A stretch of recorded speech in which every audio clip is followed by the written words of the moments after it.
오늘은 애굽의 여섯째 재앙이라는 제목으로 말씀에 은혜를 나누겠습니다. 이 여섯째 재앙은 지금 본문에서도 나오듯이 악성 종기라고 하고 있고 개역 옛날 성경에서는 독종이라고도 번역되어 나옵니다. 그래서 우리가 앞에서 다섯 번째 재앙은 돌림병의 재앙이었죠. 그래서 이게 돌림병, 전염병의 성격이 강했다라고 하면은 이 악성 종기의 재앙은 말 그대로 피부 전염병으로 이해하시면 될 것 같습니다. 그래서 돌림병이 히브리어로 떼페르라는 말로서 역병이라는 글로 그렇게 번역이 되었죠. 전염병 이렇게 번역되었다면은 이 다섯째 재앙에서는 그 질병들이 가축에게만 그 대상으로 질병이 일어났죠. 그래서 이게 우리 식으로 하면 뭐 조류독감이라든가 구제역 같이, 그러니까 그것이 아직까지 사람에게는 영향을 안 미쳤는데 이 여섯째 재앙에서는 드디어 이제 여기서 말씀 10절에서도 보면은 그것이 사람과 짐승에게 붙어서 악성 종기가 생기더라라고 해서 사람에게도 영향을 미치는 그런 식으로서 이 질병들이 점점점 확대되고 있다는 것을 우리가 확인할 수 있습니다. 그래서 이 사람과 짐승 모두에게 걸리는 이런 질병이라는 뜻으로서 의학적인 용어로는 인수공통감염병이라는 그런 고급적인 용어를 씁니다. 그러니까 사람하고 짐승에게 모두 걸릴 수 있다라는 거예요. 그래서 이제 이 악성 종기, 독종이 이제 히브리어로 쉬힌이에요. 쉬힌. 끓다, 부풀다 막 이런 거예요. 그러니까 물이 끓다 할 때 끓고 부풀어 오를 때 할 때 부풀다 이런 뜻이거든요. 그러니까 이게 무슨 말이에요? 고름이 터지는 거 있잖아요. 고름이 생겨가지고 그게 터지는 것처럼 물풍선 터지는 것처럼, 그러니까 이제 우리의 피부에 전염병이 생겨가지고 그게 막 부풀어 올라서 골마 터지는 걸 생각하시면 돼요. 이 악성 종기라는 개념이. 그래서 우리식으로 이해하자면은 그러니까 아주 심한 피부병이죠. 염증이 생겨가지고 질병이 확산되는 병. 그래서 이런 질병이 성경에서는 욥기가 서에 보면 욥이 걸렸던 질병. 그래서 그 피부가 하도 이게 그냥 악성 종기로서 너무 가렵고 괴로우니까 몰로 기왓장으로 그 몸을 긁어내야지 시원할 정도로 그런 병이라고 생각하시면 됩니다. 인류 역사 속에서 제가 볼 때는 탄저병이라든가 흑사병에 가까운 그런 병이 아니었을까. 여러분들은 재밌는 이제 성경에서는 듣지 못한 재밌는 것들을 배우게 될 거예요. 수지 맞으셨어요. 제가 볼 때는. 여러분 흑사병이 뭔지 모르시죠? 들어는 봤는데 정확하게. 오늘 그 얘기도 할 거예요. 아주 재밌어요. 제가 볼 때는. 자, 이제 말씀을 읽으면서 본문 들어가 보겠습니다. 8절 같이 읽어봅시다. 시작. 여호와께서 모세와 아론에게 이르시되 너희는 화덕의 재 두 움큼을 가지고 모세와 바로의 목전에서 하늘을 향하여 날려라. 이렇게 시작하고 있어요. 제가 그랬죠. 이 10가지 재앙은, 애굽의 10가지 재앙은 369로 이루어져 있다고. 3개씩 짝으로 이루어져 있다고. 그래서 지금 6번째 재앙이니까 몇 번째 재앙하고 짝을 이루는 거예요. 3번째 재앙하고 짝을 이루겠죠. 피계 2파 악도구매에서 피계 2의 재앙하고 이게 그래서 짝을 이룬다고요. 그래서 2의 재앙, 3번째 재앙에서도 이게 비슷한 내용으로 나오죠. 거기서는 어떤 모습으로 나오냐면은 여기서도 마찬가지로 이 하덕의 재를 가지고 그것을 갖다가 하늘을 날려서 재앙이 나왔듯이, 자, 우리 셋째 재앙을 확인해 봅시다. 출애굽기 한 장 넘겨서 8장 16절 보세요. 여기서는 땅의 티끌로 하죠. 비슷하죠. 그죠? 같이 읽읍시다. 시작. 여호와께서 모세에게 이르시되 아론에게 명령하기를 내 지팡이를 들어 땅에 티끌을 치라 하라. 그것이 애굽 온 땅에서 이가 되리라. 이렇게 나오죠. 그죠? 그래서 여기서는 땅에 티끌이 이로 되는 재앙이 3번째 재앙이었다면 이 4번째 재앙은 하덕의 그 재를 갖다가 하늘에 날려서 그것이 악성 종기를 일으키는 발화의 기점이 되게 하시더라라고 나와요. 그리고 3번째 재앙과 6번째 재앙도 똑같이 마찬가지로 다른 재앙에 비해서 경고가 없어요. 이해하셨죠?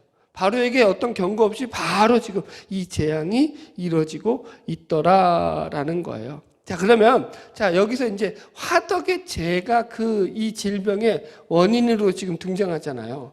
이건 그래서 뭘 의미하냐면은, 보세요, 여러분들. 이렇게 생각하시면 돼요. 이 피부 질환이 어떤 질환이냐면은, 우리가 불에 뒤었을 때 피부가 어떻게 되죠? 피부가 이게 벗겨지잖아요. 그래서 벌겋게 타올라가지고 아주 물집 잡히고 징그럽잖아요. 지금 그렇게 생각하시면 돼요. 불에 딘 화상과 비슷한 피부병. 이라고 우리가 그래서 이 피부병의 성격을 추측할 수가 있습니다. 자, 9절 계속 읽겠습니다. 시작.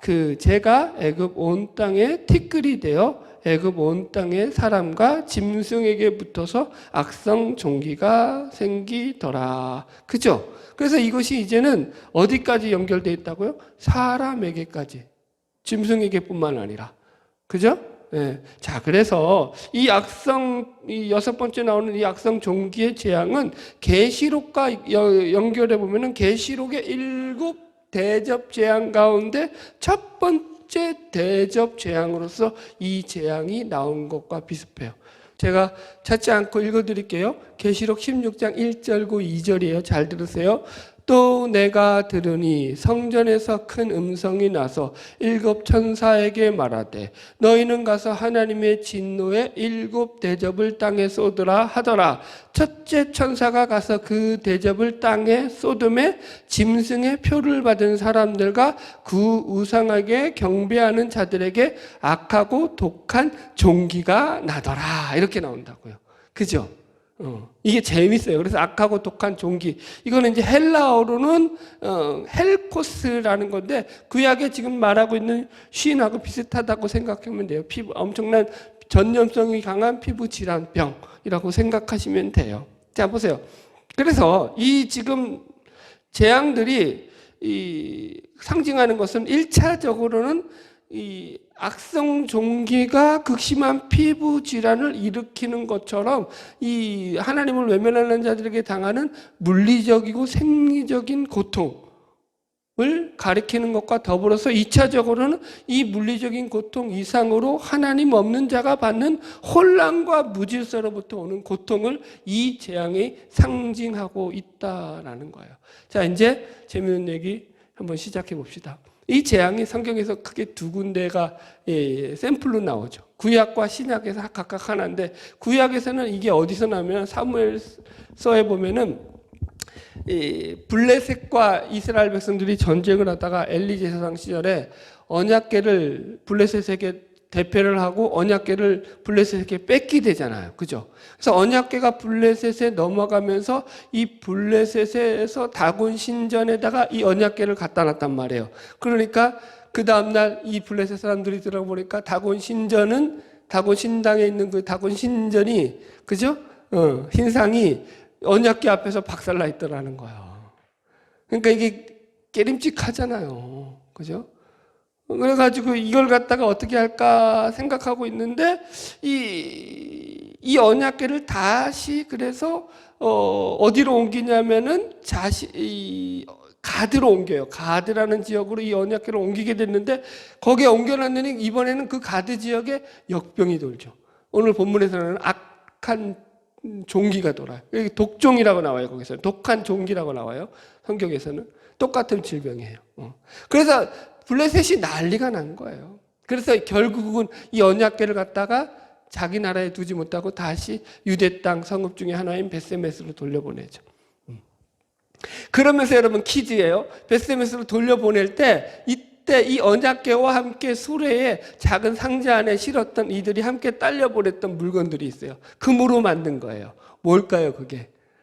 그때 뭘 돌려보냈냐면은 이게 금으로 만든 독종. 그러니까 지금 말하는 이 질병이요. 악성 종기 모양의 독종 모양의 그 질병의 금으로 만든 그 독종 모양을 5개 넣고, 그 다음에 또 5개는 뭐냐면은 쥐 모양을 5개, 금쥐를 5개 만들어서 거기서 상자에 넣어서 같이 보내요. 무슨 의미인지 이해가시겠죠? 쥐가 상징하는 게 뭐죠? 우리는 이제 그게 패스트라는 걸 지금은 현대는 잘 알고 있죠. 전염성이 강한 그 질병. 근데 고대에서도 마찬가지예요. 쥐를 통해서 모든 질병들이 다 이게 이 왔다 갔다 전염된다고 했기 때문에 아마도 이들이 생겨나는 역병의 원인 중에 하나가 쥐가 아니었을까라고 해가지고 거기다가 쥐를 같이 넣은 거예요. 금으로 만들어서. 그리고 또 독종은 왜 만들었어요? 그러면 이 질병 니들이 도로 가져가라는 거예요. 그러니까 예를 들어서 고름 모양의 어떤 그죠? 이 피부에 울퉁불퉁 돋아난 그런 이게 아주 심한 그런 모양의 독종 모양을 만들어서 5개를 만들어서 그 상자에 넣어서 돌려버린 거예요. 그러니까 너희들이 이 언약궤와 함께 우리의 이 독종이 우리 블레셋에 들어왔으니까 이 언약궤와 함께 이 독종도 니들이 다시 다 가져가라는 거예요. 그래서 지도 만들어서 금지도 만들어서 돌려보내고 그렇게 한 거죠. 재밌죠, 성경에. 이런 사건이 있었다고요. 하나님의 질병의 어떤 뭐랄까 하나의 심판의 상징이죠. 이런 질병들은 또 신약에서도 있어요. 이게 신약에서도 사도행전 12장에 보면은 헤롯이 이제 죽을 때를 그렇게 기록하고 있어요. 읽어드릴게요. 제가 사도행전 12장 21절로 23절이에요. 헤롯이 나를 택하여 왕복을 입고 단상에 앉아 백성에게 연설하니 백성들이 크게 부르되 이것은 신의 소리요 사람의 소리가 아니라 하거늘 헤롯이 영광을 하나님께 돌리지 아니하므로 주의 사자가 곧 친히 벌레에게 먹혀 죽으니라. 헤롯이 자기를 자랑하고 연설하니까 하나님께 영광 안 돌리니까 성경에서는 그가 죽은 것을 벌레가 먹어 죽게 하였다라고 할 때 이 벌레가 먹혀 죽었다라는 것이 오늘 본문에서 말한 독한 종기로 인해 죽은 것으로 그런 주석들이 해석을 합니다. 여러분들. 그래서 이걸 갖다가 탄저병이라고도 어떤 주석들을 해석해요. 탄저병이 뭐냐면 탄저균이라는 것이 있어서 이게 아주 치명적인 나쁜 세균이거든요. 이게 이제 원래 초식 동물에게만 발병되는 건데 이 탄저균을 갖다가 감염된 그런 초식 동물들을 인간이 생으로 먹거나 아니면 이 잘못된 이 초식 동물의 시체에 갖다가 피부에 이게 이제 전염되게 했을 때 피부라든가 호흡기를 통해서 이 탄저균이 들어오는 거예요. 피부에 감염되면 독한 종기같이 그렇게 아주 지저분한 그런 전염을 일으키고 호흡기로 들어가면 골치 아파지죠. 그러면 이제 이게 내수막염이라든가 아니면은 이 폐혈증이죠. 그래가지고 사망에 이르죠. 바로 죽는 병이죠. 탄저병. 그게 그래서 무서운 병이죠. 이런 지금 그런 병이 아니었겠느냐라고 그렇게 이야기를 합니다. 자, 오늘은 재미있는 얘기를 해드릴 거예요. 그냥 성경 얘기보다 흑사병에 대한 얘기도 이제 오늘 좀 제가 해드리려고 하거든요. 여러분 보냐면 자, 우리가 아까도 계시록에서 읽었듯이 이 독한 종기가 어떤 자들에게만 생겼냐면은 모든 사람들에게 생긴 게 아니라 계시록의 첫 번째 재앙에서도 보면은 이 땅에 있는 이 짐승을 숭배하는 자들에게 하나님께서 지금 이들에게 벌을 내리셨다라고 그렇게 기록되어 있다고요. 그죠? 짐승의 표를 받은 자들에게 나타나더라라고 그래서 이것이 하나님을 대적하는 자들에게 내려진 하나님의 심판이다라고 성경이 이야기하죠. 그래서 이게 어떤 문제를 발생하냐면은 지금 계시록에 나오는 독종 재앙도 그렇고 우리가 출애굽기에서 읽었던 지금 6째 이 독종 재앙도 그렇고 모든 이 재앙들은 전부 다 하나님의 심판의 상징으로 그들에게 내려지는 거잖아요. 그죠? 그러다 보니까 사람들이 가지는 이 질병을 전부 다 어떻게 생각하냐면 하나님의 심판으로 그렇게 해석을 했죠. 그러니까 질병이나 전염병을 갖다가 전부 다 이게 중세까지도 그랬죠. 이게 뭐라고요? 하나님의 심판. 물론 이것도 있어요. 그죠? 하나님의 심판인 게 성경에서 많이 나오죠. 우리가 계속 지금 확인했듯이. 지금까지 예를 든 건데 하나님의 심판이었죠. 그러나 이게 기계적인 적용을 할 수는 없어요. 기계적인 적용을 해버리면 틀리는 게 엄청 많이 발생해요. 그래서 늘 여러분들이 조심하셔야 돼. 성경은 그렇게 기계적으로 적용을 시키면 안 된다라는 거예요. 자, 흑사병에 대한 얘기를 이제 해드릴게요. 이 흑사병은 14세기의 유럽의 대역병이라고 불렸던 병인데요. 2년 반이라는 기간 동안에 이 병으로 죽은 유럽 인구가 2,500만 명에 달았다고 해요. 지금이야 뭐 2,500만 명, 뭐 지금도 많은 숫자지만 그렇게 워낙 인구가 많으니까 많아 보이지 않는데 그 당시 1315년경에 유럽 인구의 3분의 1이 죽어나가는 숫자였어요. 그 숫자는. 유럽 인구의 3분의 1이 죽어나갔다면 엄청난 격변이 일어나는 거예요. 사회적인 격변이. 그죠? 여러분, 이 마틴 루터가 종교개혁을 일으킬 때 이 종교개혁의 빌미가 되었던 것도 이 흑사병이라는 설이 있어요. 무슨 얘기냐면은 이렇게 사람들이 죽어나가자 보니까 종교계 안에서도 유능한 인재들이 죽어버리게 되고 그러면서 다시 사제들을 세워야 되잖아요. 그 빈자리들이 임재가 없는 거야. 그러다니 보니까 자격이 안 되는, 실력이 없는 그런 막 그냥 아무런 그런 사람들을 막 우후죽순처럼 이 카톨릭 안에서 세우다 보니까 어떤 문제가 발생하는 거예요. 신학적인 오류들이 무지하게 발생하는 거죠. 그래서 그 결과가 결국 이 마틴 루터의 종교개혁으로까지 이어졌다라고 해석을 한다고요, 여러분. 그러니까 흑사병이 그 시대에 엄청난 영향을 미친 거죠. 그럼 이 흑사병이 뭐냐라고 하면은 이 병은 그러니까 사람의 죽었을 때 이 피부가 시체가 아주 검게 변색되기 때문에 그리고 이제 몸에는 검은 이 농포라고 하죠. 울퉁불퉁한 그런 것들이 물질 같은 것들이 잡히는 거야. 그래서 이걸 갖다가 흑사병이라고 이제 후대의 명칭을 부른 거거든요. 이 병이 어떻게 시작하냐면 원래는 이 모든 질병이 그런데 다 그렇더라고요. 중국이나 몽골에서 건너왔어요. 이것도 시작은 중국에서 시작했다고 봐요. 그러니까 중국, 몽골, 인도 이 아시아 쪽에서 이 병이 처음 발병했을 때는 유럽하고 관계가 없잖아요. 그 당시에는 그렇다고 또 이게 서로 글로벌 시절에서 왕래하던 시절이 아니거든요. 그러니까 자기들하고는 관계가 없다고 유럽 사인들은 생각했는데 어떤 일이 터지게 되냐면 그 당시에 몽골이 그죠? 계속 전쟁을 해서 땅을 확장시키던 시절이거든요. 그러면서 이 몽골인들이 오늘날 크림 반도의 이제 우크라이나 남쪽에 해당하는 지역이에요. 그 지역에 이 제노바 교역소라고 해가지고 이 제노바인들이 상인들이 교역을 하던 그 교역소가 있는 곳을 갖다가 공격을 하게 된 거예요. 거기가 물자의 어떤 본거지니까 그걸 차지하려고. 그런데 얘네들이 지금 역병에 걸려가지고 다 군인들이 죽어나가는 거예요. 흑사병에 걸려서. 그러니까 전쟁을 할 수 있어 없어요? 못하잖아요. 그러니까 이 몽골놈들이 못된 것이 지네들이 전쟁을 못 일으켜서 철수할 수밖에 없으니까 그냥 퇴각하는 게 아니라 그 죽은 시체들 있잖아요. 흑사병은 죽은 시체들을 갖다가 그때 이게 투석기죠. 투석기, 큰 대투석기를 동원해가지고 그 성읍으로 다 던져 넣어버린 거예요. 미쳐도 인간들은 그렇게 못됐어요, 여러분들. 인간들이 못된 건 진짜 한두 끝도 없어요.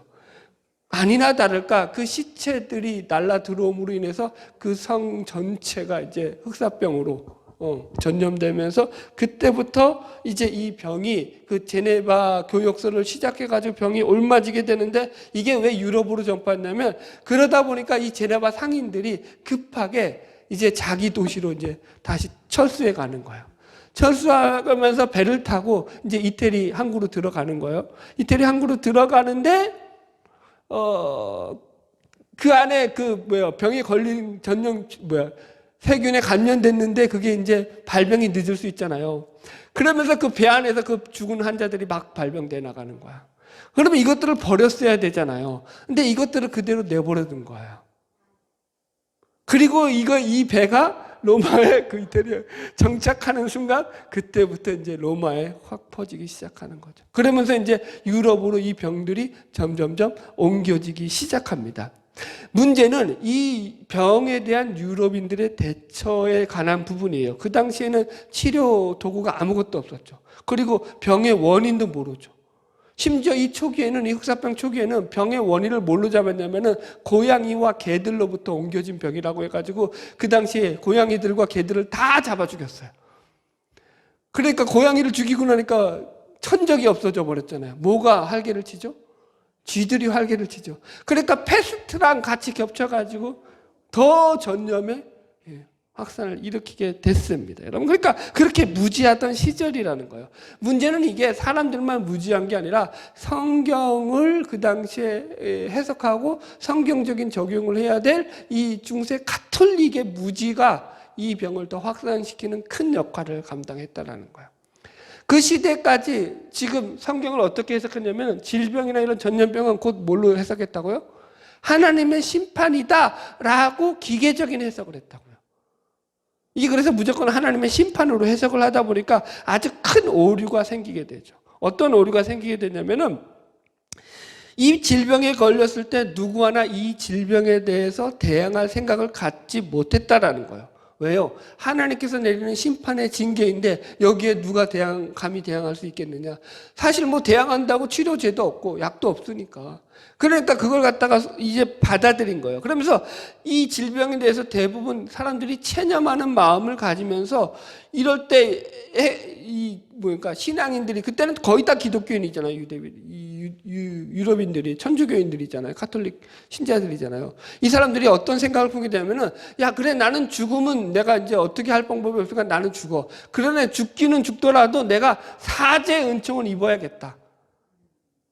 그래서 사죄의 은총을 입기 위해 가지고 자기가 자기의 사죄의 은총을 받는 그런 길을 택했는데 이때 뭐가 공교롭게도 겹쳐지냐면은 이 교황이 대사면연을 선포해요.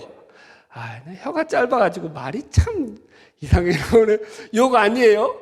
대사면연이라고 해요. 대사면연이 뭐냐면 이제 100년에 한 번씩 이루어지는 성년으로서 이 대사면연을 선포하면은 이 성년에 만약에 이들이 로마에 있는 성 바오로 성전이라든가 베드로 성전인데 가가지고 거기를 방문해서 기도를 하면은 자신의 모든 죄가 사해진다라는 거야.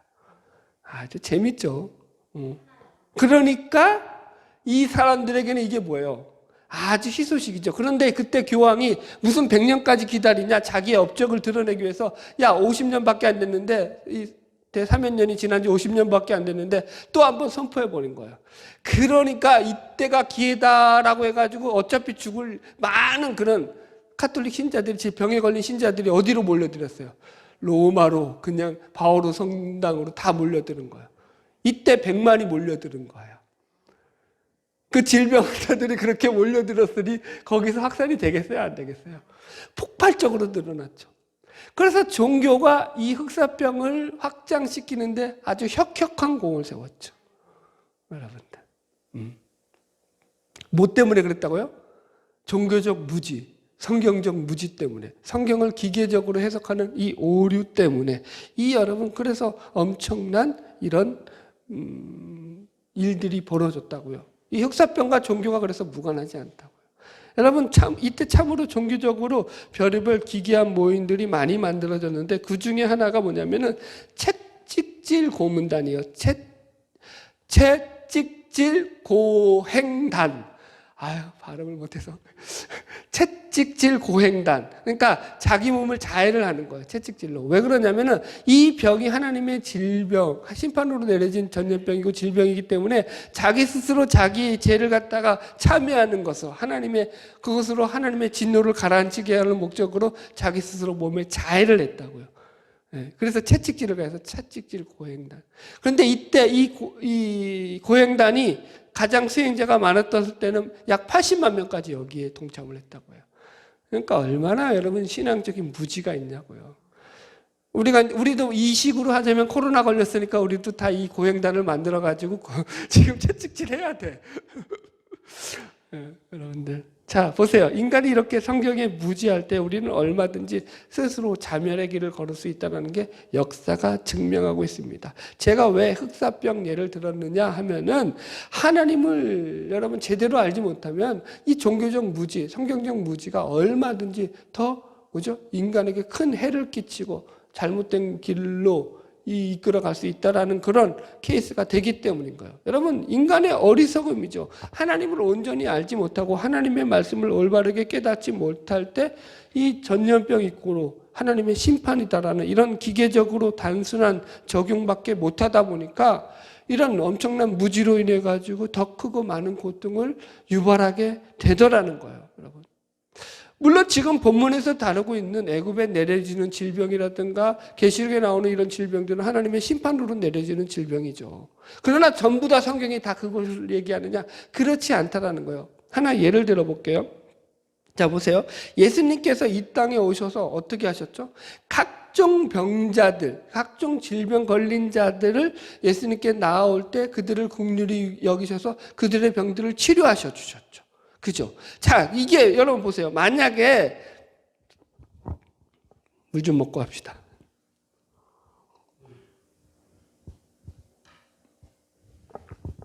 그들이 걸린 질병이 하나님의 징계와 심판으로서 받은 질병이라고 한다면 예수님이 그들의 병을 고쳐주면 돼요, 안 돼요? 안 되죠.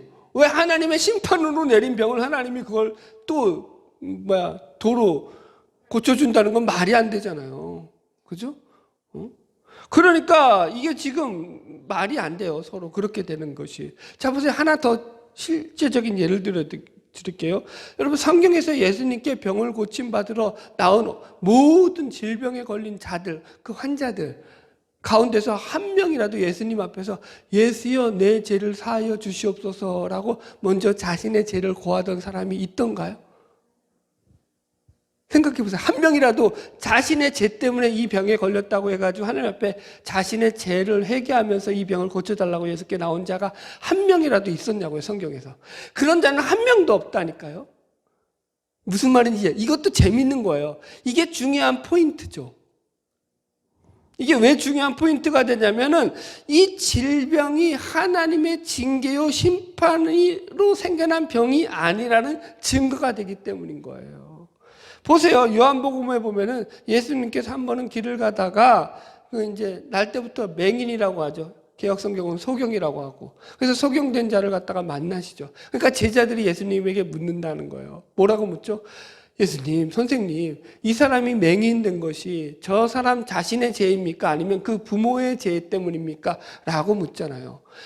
제자들이 왜 이렇게 묻는다고요? 지금 성경을 제자들도 어떻게 이해했다고요? 질병 있고로 하나님의 심판으로 이해했기 때문에 그가 맹인된 것은 분명 그의 죄거나 아니면 그의 부모, 그의 조상들의 무슨 죄 때문에 저 사람이 저렇게 고통을 당하는 것이다 라고 해석하는 차원에서 예수님에게 물었다고요. 근데 예수님이 뭐라고 대답하시죠? 아니다. 그가 아니다. 그렇게 대답하시잖아요.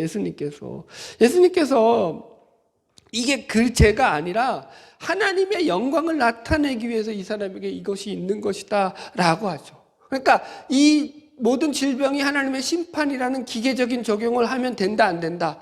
그렇게 하지 말라라고 지금 예수님께서 가르쳐 주시는 거예요. 잘못된 제자들의 생각을 바로 잡아 주신다고요. 여러분들, 마치 이렇게 질병이 꼭 하나님의 심판으로 연결되어지지는 않는다고요. 성경에서 그런 것들이 여러 개 나온다고요. 여러분.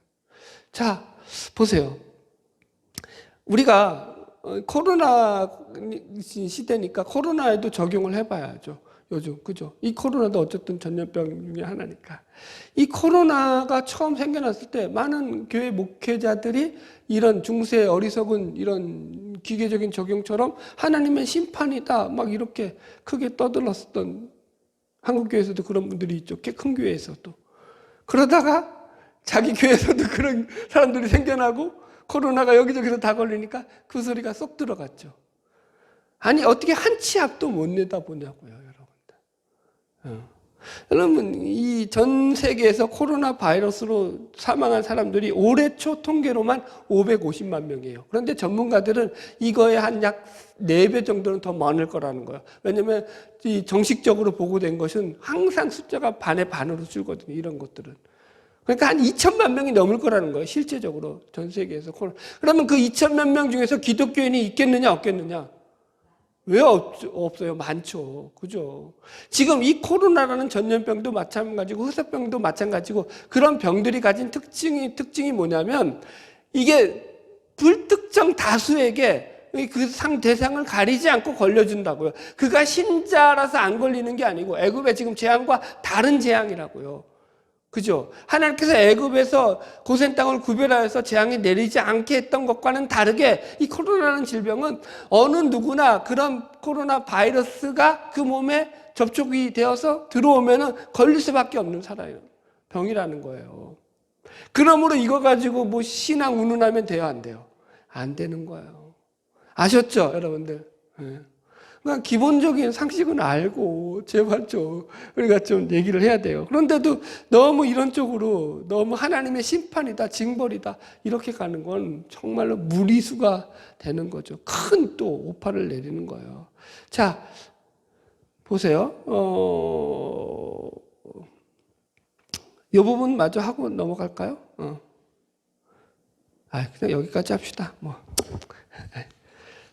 잠깐만요. 그러면은, 하나 더 얘기해 줄 게 있다. 지금 한 가지 이제 더 예를 들어 드릴게요. 제가 지금 코로나하고 흑사병 얘기했잖아요. 그런데 우리가 가진 인간의 질병 중에서 하나님의 심판이다, 하나님의 재앙이다라고 여길 수 있는 전염병이 하나가 있죠. 그 병이 하나가 있죠. 그런 병이 있죠. 그게 뭐죠? 에이즈. 이건 하나님의 심판으로 일어난 병이라고 우리가 확실하게 해석할 수 있죠. 왜 그러냐면은 이 에이즈를 일으키는 병형균이 HIV라고 하는데, 그래서 이 병형세포가 들어오면은 우리 몸에서 이 건강 면역세포죠. 항체세포가 이제 만들어져서 우리 몸에 나쁜 세균들을 들어오면 그것과 싸워서 그것을 갖다 죽여야 되는데 그 항균세포들을 다 잡아먹어 죽여버리는 거예요. 그래서 이게 면역체계를 다 박살내버려가지고 결국은 그것으로 인해가지고 폐혈증에 이르는 사망에 이르게 하는 것이 이 에이즈의 병의 결과물이거든요. 그러면 이 병이 어떻게 걸려지느냐 했을 때 99%가 잘못된 성관계로 인해서 이루어진다라는 거예요. 이 병의 원인. 우리나라 질병관리본부 통계 2017년 말 기준 에이스 감염자 12,320명 중에서 남자가 11,458명으로 감염자의 98%고 여자는 고작 7%밖에 안 걸렸어요. 여러분들.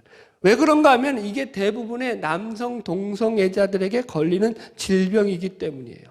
한 예로서 연세의대 감염내과를 주축으로 해서 7개 의학대학 공동 연구팀이 2년에 걸쳐서 이 에이즈의 감염 경로를 역학조사를 했는데요. 그 가운데서 감염 경로의 18세에서 19세의 연령대의 동성 간의 성관계로 에이즈에 감염된 비율은 72%로 높아요.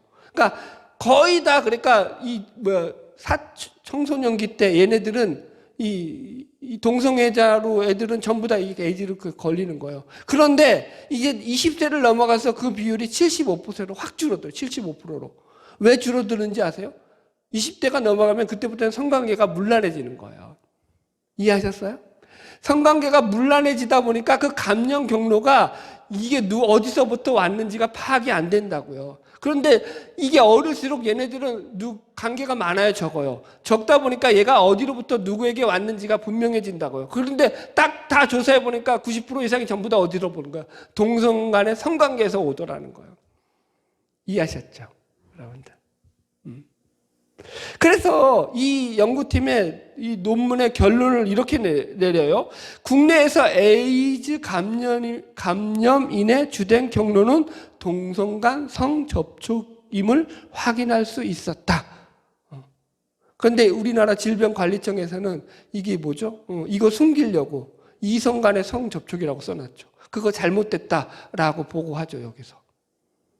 얼마나 참, 왜 그걸 그렇게 하죠? 뭐 하려고? 성적 소수자들에 대한 차별을 금지해야 한다는 그런 말도 안 되는 그런 이유를 들었어요. 여러분, 물론 에이즈가 잘못된 수혈 때문에 걸리는 사람들도 있어요. 요런 극소수의 이런 잘못된 경로로 걸리는 것들을 제외하고는 대다수가 어떻게 걸린다고요? 성경에서 죄라고 일컫는 그런 동성애로 인해서 걸려지는 질병이라고. 이걸 그래서 분명히 하나님에 대해 께서 내리시는 재앙이고 심판이죠. 이해하시겠죠? 이런 이해들을 가셔야 돼요. 자, 이제 말씀 정리합시다. 출애굽기 9장 다시 원문으로 돌아갑시다. 10절로 11절. 출애굽기 9장. 오늘 재밌는 거 배웠죠? 재밌는 거 들었죠? 같이 읽읍시다. 출애굽기 9장 10절로 11절 시작. 그들이 하덕의 재를 가지고 바로 앞에 서서 모세가 하늘을 향하여 날리니 사람과 짐승에게부터 악성 종기가 생기고 요술사들도 악성 종기로 말미암아 모세 앞에 서지 못하니 악성 종기가 요술사들로부터 애굽 모든 사람에게 생겼습니다.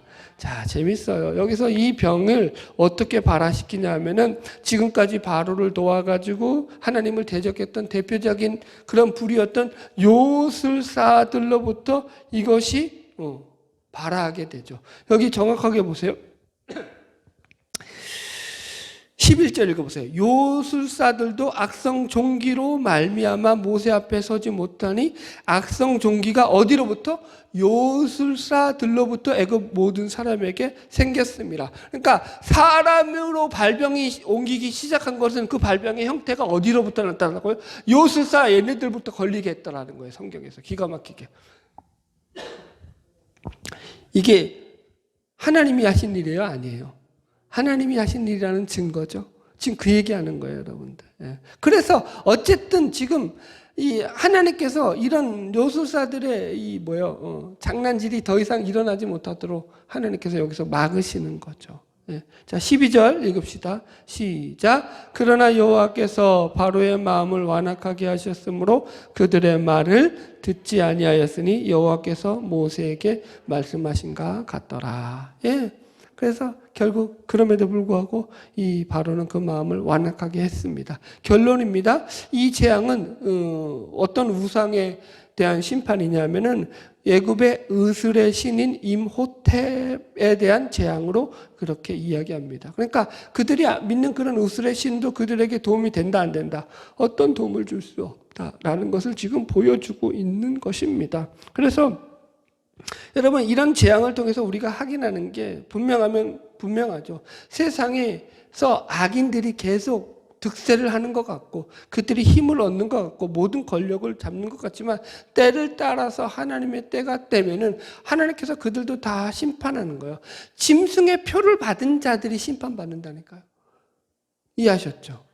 요술사들로부터 이 악성 종기가 번지게 하신다니까요. 그래서 더 이상 그들을 신뢰할 대상이 아님을 하나님께서 확실하게 보여주시죠.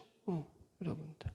여러분, 우리가 그렇습니다. 우리의 삶을 살아갈 때도 우리의 삶에서 하나님의 공의와 정의에 대해서 사실은 흔들릴 때가 있죠. 하나님 정말 공의의 하나님이신데 저 악한 것들은 저 그대로 내버려 두시고 하나님 왜 나만 이렇게 힘들게 하세요?